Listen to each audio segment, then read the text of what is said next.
यहाँ पर हम लॉ पैरेललोग्राम ऑफ फोर्सेस के बेस पे एक न्यूमेरिकल सॉल्व करते हैं।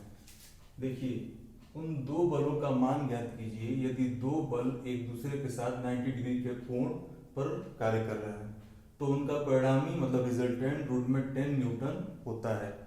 लेकिन जब वे 60 डिग्री पर कार्य करते हैं मतलब उनके बीच का एंगल 60 डिग्री होता है तो उनका रिजल्टेंट यानी कि परिणामी बल रूट में 13 न्यूटन होता है।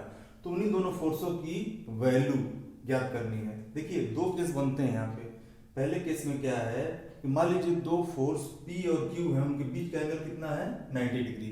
तो इसका रिजल्टेंट रूट में 10 न्यूटन दिख रहा है आपको पहले फिगर में।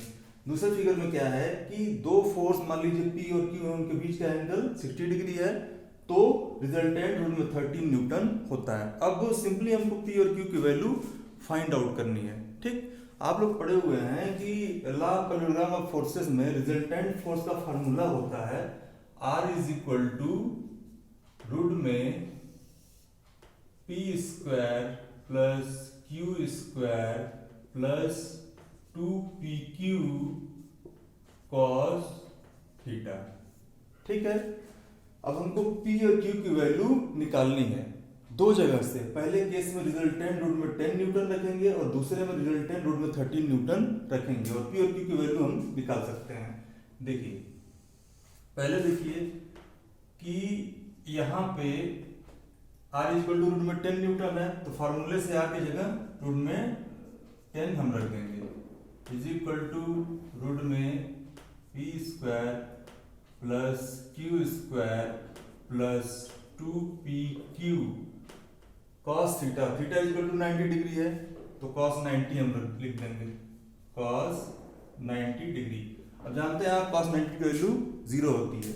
ठीक, तो अब ये हो जाएगा n is equal to P square plus Q square plus 0 हो जाएगा बिकॉज 2PQ इंटू 0 तो 0 हो जाएगा। अब अंडर रूट दोनों पक्षों से हट जाएगा तो हो जाएगा finally P square plus Q square is equal to 10। मान लीजिए क्वेश्चन नंबर 1 है। अब दूसरे फिगर में आते हैं कि अब रिजल्टेंट इसका रूट में 30 न्यूटन है तो फार्मूले से हम लिखेंगे रूट में 13 is equal to P square plus root में हो जाएगा P square plus Q square plus 2PQ cos theta is equal to क्या है 60 डिग्री। 60 डिग्री हो जाएगा। अब आप जानते हैं ट्रिग्नोमेट्री में cos 60 इज इक्वल टू होता है हाफ यानी कि 1/2। ठीक, तो ये हो जाएगा फाइनली। अब अंडर रूट दोनों पक्षों से हट जाएगा तो हो जाएगा 13 is equal to P square plus Q square plus 2PQ into 1/2 क्योंकि cos 60 की वैल्यू हाफ होती है 1/2 होती है। 2 से 2 कैंसिल हो गया। अब P square plus Q square plus PQ is equal to 13 है। इसको इक्वेशन नंबर अगर हम 2 मान लें। अब ध्यान दीजिए कि इक्वेशन 1 से क्या है P square plus Q square is equal to 10 है तो यहां से इक्वेशन 1 से P square plus Q square की जगह पे हम क्या रख देंगे 10 रख देंगे। तो रखिए क्या हो जाएगा आपका फ्रॉम 1 रखिए P square plus Q square is equal to 10 plus हो जाएगा आपका PQ is equal to 13 that is PQ क्या हो जाएगा 13 minus 10 is equal to 3। Question number 3 इसको मान लीजिए।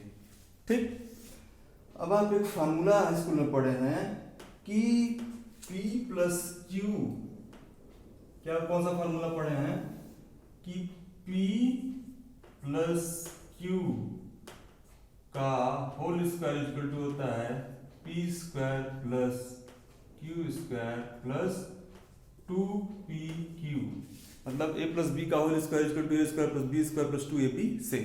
ठीक, तो यहाँ पे क्या हो जाएगा P प्लस Q का होल स्क्वायर इक्वल टू अब P square plus Q square आप 10 निकालें इक्वेशन 1 से और पी क्यू इक्वल टू क्या निकला हुआ है, 3 निकला हुआ है, 3 प्लस 2 इंटू 3, तो फाइनली ये आ जाएगा 10 6 16 16। इक्वेशन नंबर 5 मान लीजिए इसको, या इक्वेशन नंबर 4 हो जाएगा, 4 हो जाएगा।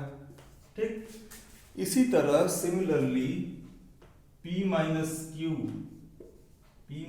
क्यू का होल स्क्वायर, अब देखिए p प्लस क्यू का होल स्क्वायर इक्वल टू 16 आया, तो p प्लस क्यू कितना हो जाएगा, p प्लस क्यू हो जाएगा under root 16 is equal to 4। Equation number अब होगा 4। ठीक है, सिमिलरली p माइनस क्यू का होल स्क्वायर क्या होता है, p square plus Q square minus 2 p Q. ठीक है, p square plus Q square minus 2 P Q, that is P square plus Q square क्या है, 10 है, 10 माइनस 2 और पी क्यू क्या है, 3 निकला इक्वेशन 3 से, 3 हो जाएगा, ये हो जाएगा 10 minus 6 4, that is P minus Q हो जाएगा हमारा रूट में 4 यानी कि 2। इक्वेशन नंबर ये हो जाएगा 5। अब ध्यान दीजिए इक्वेशन 4 और 5 से हम p और q की वैल्यू आसानी से फाइंड आउट कर सकते हैं। ठीक है, कैसे फाइंड आउट करेंगे, p plus Q is equal to 4 है। अब यहाँ पे देखिए इस फिगर को आप मिटा सकते हैं, चाहे तो फिगर मिटा सकते हैं। देखिए